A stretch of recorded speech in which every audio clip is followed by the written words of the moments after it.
Hello friends, welcome again. मैं हूं अर्पित और आज हमारी बीए फिफ्थ सेमेस्टर की प्राचीन इतिहास की पहली क्लास है, जिसमें हम प्राचीन भारत में वर्ण व्यवस्था के बारे में डिस्कस करेंगे। और क्योंकि ये आपके सिलेबस का पहला टॉपिक है, इसलिए ऑब्वियसली ये एग्ज़ाम के पॉइंट ऑफ व्यू से बहुत ही इम्पॉर्टेंट है। और हम इस वर्ण व्यवस्था को क्वेश्चन आंसर के माध्यम से डिस्कस करेंगे। तो देखिए, हमारा पहला क्वेश्चन क्या है कि वर्ण व्यवस्था क्या है। वर्ण व्यवस्था के विकास, वर्ण व्यवस्था की विशेषताओं, वर्ण व्यवस्था की चार प्रमुख श्रेणियों और उपमहाद्वीप से इसके क्रमिक वापसी के बारे में विस्तार से चर्चा करें। देखिए, आपका जो एग्जाम में विस्तृत उत्तरीय क्वेश्चन आता है, वो आपको 500 शब्दों में या 5 पेज में लिखना होता है, जबकि जो लघु उत्तरीय आता है उसे आप 2 पेज में लिख सकते हैं, 200 शब्दों में आमतौर पे, इससे ज़्यादा नहीं लिखना है।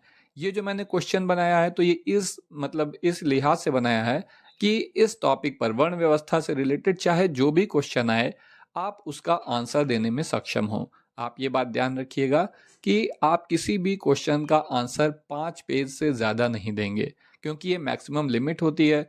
इससे ज़्यादा आंसर लिखने पर आपको कोई ज़्यादा मार्क्स नहीं मिलेंगे, बल्कि आप अपना टाइम वेस्ट करेंगे। तो आइए चलिए इस क्वेश्चन का आंसर देखते हैं, हम वन बाय वन डिस्कस करेंगे। तो सबसे पहले हम देखेंगे कि वर्ण व्यवस्था है क्या। वर्ण व्यवस्था स्तरीकरण की एक सामाजिक प्रणाली है, जो समाज को उनकी सामाजिक और आर्थिक क्षमताओं के आधार पर विभिन्न स्तरों में विभाजित करती है। वर्ण व्यवस्था पदानुक्रमित प्रणाली प्रारंभिक वैदिक काल के दौरान प्रचलित थी। वर्ण व्यवस्था का सबसे पहला संदर्भ ऋग्वेद के 10वें मंडल में पाया जा सकता है। देखिए, ये एक बहुत ही इंपॉर्टेंट शॉर्ट क्वेश्चन है, वेरी शॉर्ट क्वेश्चन है, जो बहुत पूछा जाता है कि वर्ण व्यवस्था का सबसे पहला उल्लेख कहाँ मिलता है। तो ध्यान रखिएगा कि वर्ण व्यवस्था का सबसे पहला उल्लेख ऋग्वेद के 10वें मंडल में पाया जाता है। तो आइए आगे देखते हैं। जाति व्यवस्था के विपरीत वर्ण व्यवस्था कठोर नहीं थी। ये भी आपको ध्यान रखने वाली बात है कि जाति व्यवस्था अलग है, वर्ण व्यवस्था अलग है। जाति व्यवस्था वो है जो काफ़ी हद तक आज हमारी सोसाइटी में प्रैक्टिस की जाती है कि हर कोई किसी न किसी जाति का होता है, और उसके बच्चे और आने वाले बच्चे भी उसी जाति के होते हैं।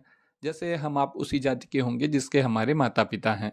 लेकिन वर्ण व्यवस्था हमारे काम पर निर्भर करती है, यानी कोई जो काम करता है वो उस वर्ण का कहलाता है। इसका हमारे पिता से और हमारे पूर्वजों से कोई लेना देना नहीं है।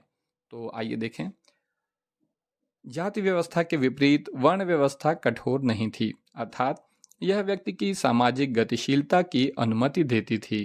इस प्रणाली के तहत व्यक्तियों को 4 श्रेणियों में वर्गीकृत किया गया था, अर्थात ब्राह्मण, क्षत्रिय, वैश्य और शूद्र।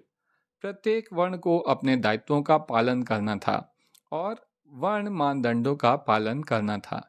वर्ण प्रणाली के अब हम विकास के इतिहास के बारे में बात करेंगे कि किस तरह से वर्ण प्रणाली भारत में विकसित हुई। तो आइए शुरू किया जाए। लगभग 1500 ईसा पूर्व आर्यों के आने के साथ ही भारत में वर्ण व्यवस्था प्रचलन में आ गई। ये अप्रवासियों के एक समूह थे जो मध्य एशिया क्षेत्र से भारत में चले गए थे। अच्छा देखिए, इस पर भी विवाद है।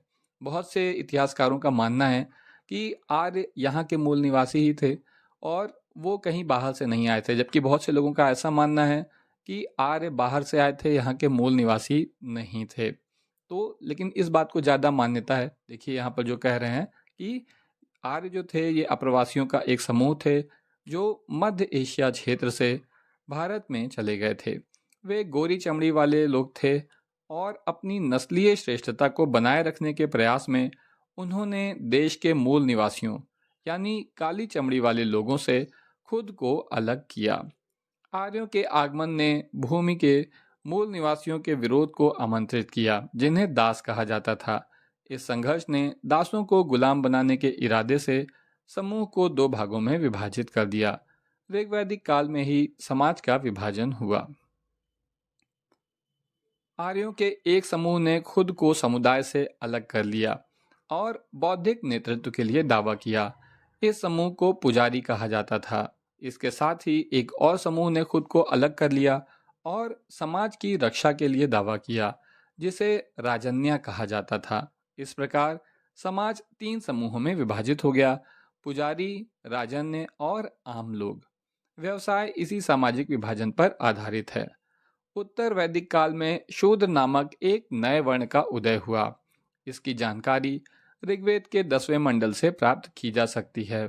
इस प्रकार चौगुनी वर्ण व्यवस्था उत्तर वैदिक काल के दौरान शुरू हुई।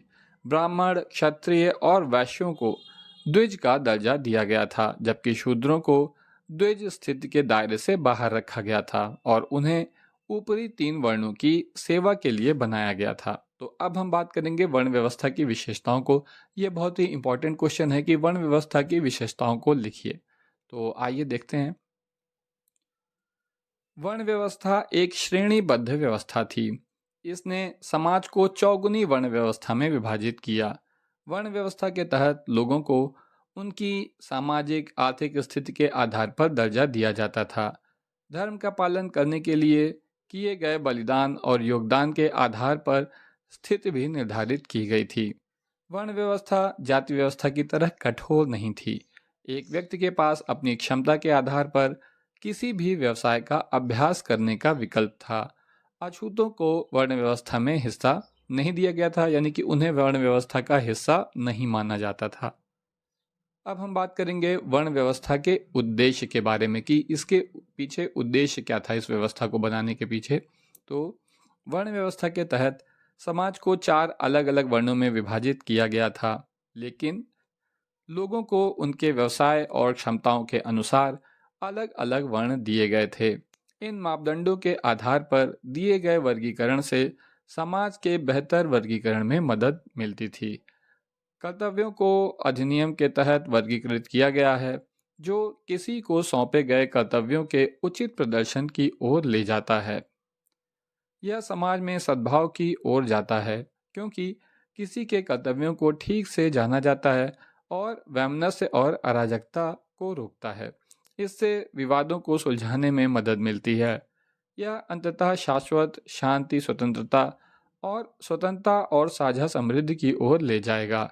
किसी के आवेदनों के प्रदर्शन को मोक्ष की प्राप्ति के लिए एक अंतर्निहित कारण के रूप में माना जाता था। यानी कि देखो, समाज में उद्देश्य क्या होता था कि मोक्ष की प्राप्ति। हिंदू धर्म का यही उद्देश्य होता था कि मोक्ष मिले इंसान को। तो यही इसका आखिरी उद्देश्य था। यह समाज में सद्भाव सुनिश्चित करने के अलावा प्रत्येक वर्ण में पवित्रता बनाए रखने में मदद करता था। अब हम बात करेंगे वर्ण व्यवस्था के जो 4 प्रमुख वर्ग हैं। ये भी बहुत इंपॉर्टेंट है, आप जानते ही हैं, ये तो बहुत ही ज़्यादा डिस्कस किया गया टॉपिक है कि वर्ण व्यवस्था के 4 प्रमुख वर्ग हैं, उनके बारे में बताइए। तो क्या है ये कि वर्ण व्यवस्था की 4 प्रमुख श्रेणियां इस प्रकार हैं। इसमें पहला है ब्राह्मण। वर्ण व्यवस्था में ब्राह्मणों का स्थान सर्वोच्च था। वे बलिदानों का अभ्यास करने के हकदार थे। वे आध्यात्मिक व्यवस्था के मामले में शीर्ष स्थान पर थे। वे 4 वर्णों और शाश्वत इकाई के बीच की कड़ी के प्रतीक थे। 4 वर्ण मतलब जो आम जनता थी, जो इंसान थे, उनके बीच, और शाश्वत इकाई मतलब ईश्वर के बीच। तो वो एक तरीके से मध्यस्थ होते थे इंसानों और भगवान के बीच।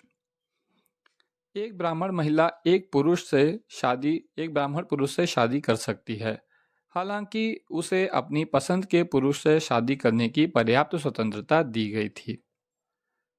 इसके बाद दूसरा वर्ण है क्षत्रिय। ब्राह्मणों के बाद पदानुक्रम के मामले में क्षत्रिय दूसरे स्थान पर थे। उन्हें योद्धा वर्ग माना जाता था, अर्थात उनका मुख्य कार्य युद्ध भूमि में लड़ना था। अन्य 3 वर्णों को किसी भी विदेशी शत्रु से बचाने की जिम्मेदारी उनकी थी। एक क्षत्रिय को सभी वर्ण की स्त्री से विवाह करने की अनुमति थी, हालांकि एक ब्राह्मण या क्षत्रिय महिला को प्राथमिकता दी जाती थी। एक शूद्र महिला को क्षत्रिय से शादी करने से मना नहीं किया जाता था। इसके बाद है वैश्य। वैश्य पदानुक्रम की दृष्टि से तीसरे स्थान पर थे। इनमें व्यापारी, किसान और अन्य पेशेवर शामिल थे। उन्होंने लाभदायक व्यावसायिक अवसरों में उद्यम करके जीवन की स्थिति में सुधार के लिए प्रशासन के साथ मिलकर काम किया। इस वर्ण की महिलाओं ने पशुपालन, कृषि और व्यवसाय में अपने पति का समर्थन करके काम के बोझ को साझा किया। वैश्य महिलाओं को किसी भी वर्ण के पुरुष से शादी करने की स्वतंत्रता प्रदान की गई थी, हालांकि शूद्र पुरुष से शादी करने का आमतौर पर प्रयास नहीं किया जाता था। अगला है शूद्र।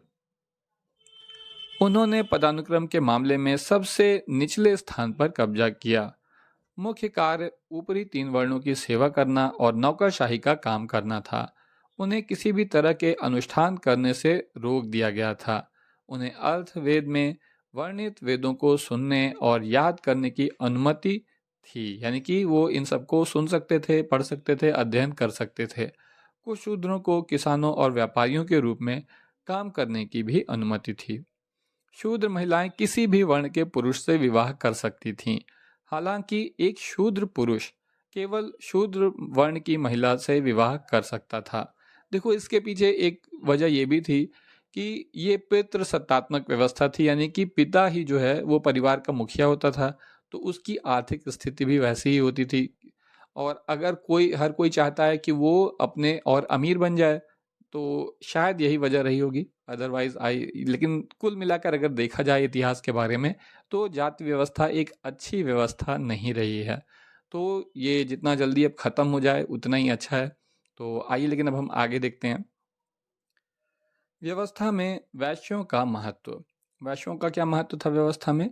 कि वैश्यों ने सामाजिक व्यवस्था के पदानुक्रम में तीसरे स्थान पर कब्जा कर लिया। व्यवसाय से वे व्यापार, कृषि और अन्य व्यवसायों का अभ्यास करते हैं। वैदिक काल के दौरान वैश्यों ने सामाजिक व्यवस्था में महत्वपूर्ण भूमिका निभाई। उन्होंने प्राचीन काल में सीमाओं के पार औद्योगिकीकरण और व्यापार की प्रक्रिया में महत्वपूर्ण भूमिका निभाई। पुरुषों के अलावा महिलाओं ने भी व्यवसाय में अपने पतियों का समर्थन किया और कृषि गतिविधियों में काम के बोझ को साझा किया। चूंकि वे उत्पादक वर्ग के थे, इसलिए उन्होंने समुदाय के धन और समृद्धि को सुनिश्चित करने में मदद की।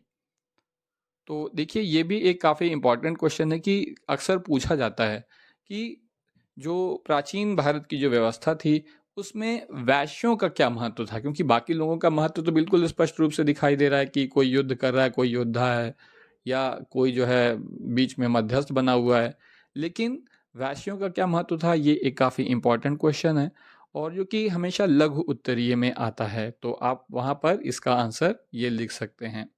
अब आइए आगे देखते हैं कि प्राचीन वर्ण कर्तव्यों से क्रमिक वापसी, यानी कि जो अभी आपने वर्णों से संबंधित कर्तव्य पढ़े, अलग अलग वर्णों का क्या कार्य था, उनसे किस प्रकार से समाज में क्रमिक वापसी होती गई, इसको हम देखेंगे। तो चलिए शुरू करें। वर्ण व्यवस्था ने एक संगठित सामुदायिक जीवन को जन्म दिया। हालांकि बाद के वर्षों में विभिन्न वर्णों के लोग अपने दायित्वों की अनदेखी करने लगे। एक तरह जहां ब्राह्मण अन्य वर्गों की तुलना में श्रेष्ठ महसूस करने लगे, वहीं क्षत्रिय समाज में अपनी शक्ति प्रदर्शित करने के लिए राजाओं के साथ एक अलग तरह की प्रतिस्पर्धा में थे। साथ ही वे अपने रवैये में लापरवाह हो गए और शूद्रों की प्रथाओं को अपनाने लगे। वैश्यों ने अपनी भूमि के स्वामित्व से सत्ता प्राप्त की। उनके द्वारा राजस्व अर्जित करने के लिए गलत तरीके अपनाए जा रहे थे। शूद्रों को द्विज स्थित वर्णों द्वारा उत्पीड़ित किया जा रहा था, जिससे वे अपने स्वयं के कर्तव्यों की अवहेलना कर रहे थे। इस प्रकार वर्ण व्यवस्था के गुणों में गिरावट आई, क्योंकि सभी वर्णों ने अपने दायित्वों से खुद को दूर कर लिया। साथ ही विभिन्न वर्णों के मिश्रण ने एक बड़ी एकल पहचान का निर्माण किया, जिसने सभी वर्णों को अपने भीतर समाहित कर लिया। बाद की अवधि में बौद्ध धर्म और जैन धर्म जैसे धर्मों का उदय हुआ, जिन्होंने लोगों की मूल मान्यताओं को अस्वीकार कर दिया और वर्ण व्यवस्था को संशोधित किया। जबकि इन विकासों का वर्ण व्यवस्था पर क्रमिक प्रभाव पड़ा। पश्चिमीकरण, समानता, स्वतंत्रता, संस्कृतिकरण और ब्राह्मणीकरण की अवधारणाओं का भी बाद में प्रभाव पड़ा। उदाहरण के लिए, विभिन्न वर्णों के लोगों ने अपने मूल दायित्वों से खुद को दूर कर लिया। तो अब हम फाइनल निष्कर्ष पर पहुंचते हैं कि प्राचीन काल में वर्ण व्यवस्था मानक वाहक के रूप में कार्य करती थी। इसने प्रत्येक वर्ण को कर्तव्यों के अनुसार व्यवस्था में स्थिरता बनाए रखने में मदद की। इस प्रणाली ने व्यक्तियों को बेहद बेहतर पदों के लिए प्रयास करने के लिए प्रोत्साहित किया, क्योंकि इसने उन्हें जाति व्यवस्था के विपरीत गतिशीलता की अनुमति दी। जैसा कि मैंने आपको शुरू में ही बताया था कि जाति व्यवस्था और वर्ण व्यवस्था में अंतर है। क्या अंतर है? समस्या क्या है जाति व्यवस्था कि जिसमें एक व्यक्ति बंधा होता था कि वो उसके पिता जो काम करते थे, उसके पूर्वज जो काम करते थे, वही वो करने पर मजबूर होता था। जबकि वर्ण व्यवस्था में ऐसा नहीं था और व्यक्ति अपनी इच्छानुसार काम कर सकता था और वो उसी वर्ण का माना जाता। जैसे कोई लोहे का काम करता है तो वो लोहार है, कोई सोना बनाने का काम करता है, मतलब सोने के आभूषण बनाने का काम करता है, तो वो सुनार है। और एक बात और जो मैं आपको बताना चाहता हूँ वो ये है कि आप अंत में जैसे कोई भी विस्तृत उत्तरीय क्वेश्चन करें तो आखिर में निष्कर्ष या इंग्लिश में करते हैं तो कंक्लूजन की हेडिंग जरूर डालें। इससे लगता है कि आपने काफ़ी अच्छे से आंसर को अरेंज किया है। और आखिर में ही, क्योंकि एग्जामिनर मार्क्स देता है आपको, कोई भी क्वेश्चन आखिर में पहुंचकर मार्क्स देता है, तो वो निष्कर्ष देखने के बाद संभवतया या ऑब्वियसली ही आपको कुछ ज़्यादा नंबर दे सकता है। तो निष्कर्ष जरूर लिखें। आज के लिए बस इतना ही। Thank you.